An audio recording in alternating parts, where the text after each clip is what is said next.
Hello friends, how are you? I hope कि आप सभी ठीक रहेंगे। दोस्तों, आज एक हम स्मार्टफोन के लिए social media add promo post design करेंगे, जैसे कि आप सभी को स्क्रीन पे दिख रहा है। ऐसा ही कुछ क्रिएटिव और प्रोफेशनल डिज़ाइन करेंगे स्टेप बाय स्टेप। तो प्लीज़ बने रहिए इस वीडियो में स्टार्ट टू एंड तक। तो दोस्तों, आप सभी एक छोटा सा रिक्वेस्ट है, अगर आप मेरे चैनल पे पहली बार आए हैं तो प्लीज़ मेरे चैनल को लाइक सब्सक्राइब करिएगा, ताकि आप सभी को यहाँ पे कुछ नया डिज़ाइन सीखने मिले रोज़। तो बिना देरी करते हुए चलिए स्टार्ट करते हैं। हम आ गए फोटोशॉप सीसी में। मैं जाता हूँ फाइल में और यहाँ से एक न्यू फाइल क्रिएट करता हूँ, और यहाँ पे मैं साइज रखता हूँ 1080 बीट हाइट से में 72 रीजन कलर मोड RGB, और यहाँ पे फाइल नेम देता हूँ मैं, और यहाँ से क्रिएट कर लेता हूँ। तो ये हमारा डिज़ाइन साइज़ आएगा। अब मैंने इमेजेस लिए हैं कुछ JPG, तो इनको पहले हम PNG कर लेंगे।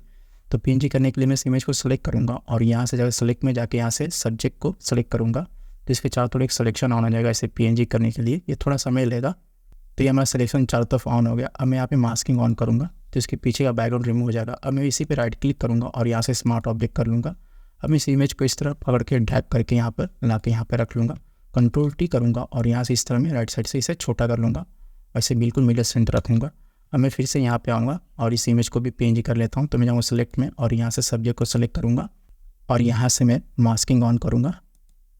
तो यहाँ पे बैकग्राउंड रिमूव हो जाएगा। यहाँ पे राइट क्लिक करके मैं इसे स्मार्ट ऑब्जेक्ट कर लूँगा, और यहाँ से मोटूल सेलेक्ट करके इसे सेलेक्ट करूँगा और यहाँ पे लाके इस तरह में रख लूँगा। Ctrl+T करके इसे छोटा कर लूँगा और इसे इस तरह में पोजीशन दे दूँगा, थोड़ा इंटर करूँगा। अब इन दोनों इमेज को सेलेक्ट करके थोड़ा मैं एडजस्ट कर लूँगा मिडल सेंटर में, इस तरह में। अब मैं क्या करूँगा, अब मैं यहाँ बैकग्राउंड पे क्लिक करूँगा और यहाँ से जाऊँगा सॉलिड कलर में, और यहाँ से मैं इसी से रिलेटेड मैं कलर पिक करूँगा। तो यहाँ से मैंने एक कलर पिक कर लिया, इसका कोड यहाँ पे जनरेट हो गया। ओके करूँगा। अब मैं इस इमेज को सेलेक्ट करूँगा, इन दोनों को, और यहाँ से Ctrl+J प्रेस करूँगा, तो यहाँ पे डुप्लीकेट आएगा इसके नीचे। अब नीचे वाले लेयर को सेलेक्ट करूँगा, Ctrl+T करूँगा और इस पॉइंटर को पकड़ के मैं यहाँ पे इस तरह रख लूँगा। राइट क्लिक करके मैं इसे फ्लिप वर्टिकल कर लूँगा, इंटर करूँगा और यहाँ से डाउन एरो से मैं इसे नीचे ले लूँगा। इस इमेज को भी मैं सेलेक्ट करूँगा नीचे वाले को, और Ctrl+T करके मैं इसे भी इस पॉइंटर से मिला के यहाँ पे रख लूँगा, और इसे भी फ्लिप वर्टिकल कर लूँगा मैं इस तरह में। Ctrl+ से डिज़ाइन को बड़ा करूँगा और यहाँ से मैं बड़ा करके थोड़ा मैनेज कर लूँगा। अब मैं यहाँ पे इस इमेज को सेलेक्ट करूँगा और यहाँ पे Ctrl+T करूँगा मैं, और यहाँ पे राइट क्लिक करके डिस्टॉर्ट को सेलेक्ट करूँगा, और यहाँ पे मैं इसे इस तरह एडजस्ट करूँगा इस तरह में, और यहाँ पे मैं इस पॉइंटर को पकड़ के मैं इस तरह में मैनेज कर थोड़ा छोटा कर लेता हूँ डिज़ाइन को, इस तरह इंटर करूँगा। ये देखिए यहाँ पर इस तरह लेवल में आ गया। इसे थोड़ा ऊपर ले लूँगा एरो से।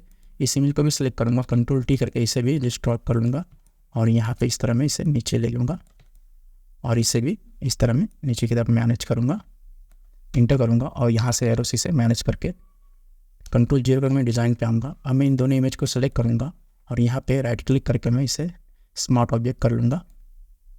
अब मैं यहाँ पे मास्किंग ऑन करूँगा और यहाँ से जाऊँगा ब्रश में जाके यहाँ से सॉफ्ट ब्रश को चूज़ करूँगा, इसे क्लोज कर लूँगा। अब मैं यहाँ पे ब्रश को बड़ा करूँगा ओपन ब्रैकेट से इस तरह में, और यहाँ पे इस तरह में इसे रिमूव कर लूँगा थोड़ा थोड़ा।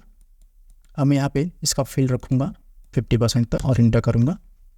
Ctrl+J कर मैं डिज़ाइन पाऊँगा। तो ये डिज़ाइन में कुछ इस तरीके का। अब मैं यहाँ पे बैकग्राउंड पे क्लिक करूँगा, न्यू लेयर लेके यहाँ से जाऊँगा, कलर को पिक करूँगा और यहाँ से इस तरह में डार्क लाइट कलर पिक कर लूँगा। इसका कोड यहाँ पे जनरेट हो जाएगा।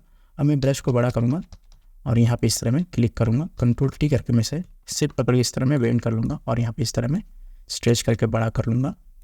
अब मैं इस इमेज को सेलेक्ट करूँगा, इसका डुप्लीकेट निकालूंगा Ctrl+J प्रेस करके, और यहाँ पे दोनों इमेज के पीछे लेके Ctrl+T करूँगा और इस इमेज को इस तरह में बड़ा करके बैकग्राउंड में फिट कर लूँगा। इस तरह में थोड़ा ऊपर की तरफ लूँगा, इस तरह इंटर करूँगा।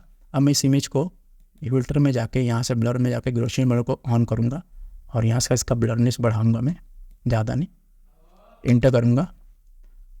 Ctrl+0 करके मैं डिज़ाइन पे आऊँगा। अब मैं इस इमेज को थोड़ा करेक्शन कर लेता हूँ। तो इमेज में जाके यहाँ से एडजस्टमेंट में जाके वाइब्रेंस को सेलेक्ट करूँगा और यहाँ से इसका सैचुरेशन बढ़ा लूँगा, वाइब्रेंस भी थोड़ा बढ़ा लूँगा, इंटर करूँगा। इसे ड्रैग करूँगा और यहाँ पे लाके इस तरह नीचे की तरफ रख लूँगा, इस तरह। तो ये डिज़ाइन हमारा कुछ इस तरह देखेगा। अब मैं क्या करूँगा, अब मैं यहाँ पे टेक्स्ट लिखूँगा। तो मैंने ऑलरेडी टेक्स्ट लिख के रखा हुआ, तो यहाँ पे फटाफट ले लेता हूँ मैं। तो ये मैंने यहाँ पे टेक्स्ट ले लिया। Ctrl+T करके इसे मिडल सेंटर में मैनेज करूँगा मैं, इस तरह थोड़ा सा बड़ा करूँगा मैं, और यहाँ पे इस तरह में एडजस्ट कर लूँगा, इंटर करूँगा। अब मैं यहाँ टॉप लेयर को सिलेक्ट करूँगा और यहाँ पे Ctrl+Shift+E प्रेस करके डिज़ाइन को कंबाइन कर लूँगा। अब मैं जाऊँगा इमेज में और यहाँ से एडजस्टमेंट में जाके यहाँ से ब्राइटनेस में जाऊँगा और यहाँ से इसका कॉन्ट्रास्ट बढ़ा दूँगा, थोड़ा ब्राइटनेस थोड़ा बढ़ा लूँगा मैं, ओके करूँगा। अब मैं फिर से इमेज में जाके यहाँ से जाऊँगा वाइब्रेंस में और यहाँ से इसका वाइब्रेंस बढ़ाऊँगा और यहाँ से थोड़ा सेचुरेशन इसका बढ़ा लूँगा और ओके करूँगा। अब मैं जाऊँगा फ़िल्टर में और यहाँ से जाऊँगा कैमरा रॉ में। यहाँ से बेसिक में जाके यहाँ से नीचे की तरफ स्क्रॉलिंग करके यहाँ पे टेक्सचर इसका बढ़ा लूँगा और क्लैरिटी भी थोड़ा बढ़ा लूँगा। अब मैं और नीचे आऊँगा और यहाँ मैं डिटेल्स में जाऊँगा और यहाँ पे इसका शार्पनिंग बढ़ा लूँगा। मैं इस तरह में इसे क्लोज करूँगा और नीचे आऊँगा इफेक्ट में और यहाँ से विग्निटी को थोड़ा बढ़ाऊँगा मैं और गेन को भी थोड़ा, और यहाँ पे ओके करूँगा। तो ये हमारा social media add promo post design हो गया दोस्तों स्मार्टफोन के लिए। तो दोस्तों ये डिज़ाइन बहुत ही सिंपल और क्रिएटिव है, इसे जरूर ट्राई करिएगा बनाने के लिए। और अगर मेरे चैनल पर नया है तो भी मेरे चैनल को लाइक जरूर करिएगा। धन्यवाद, मिलते हैं नेक्स्ट वीडियो में।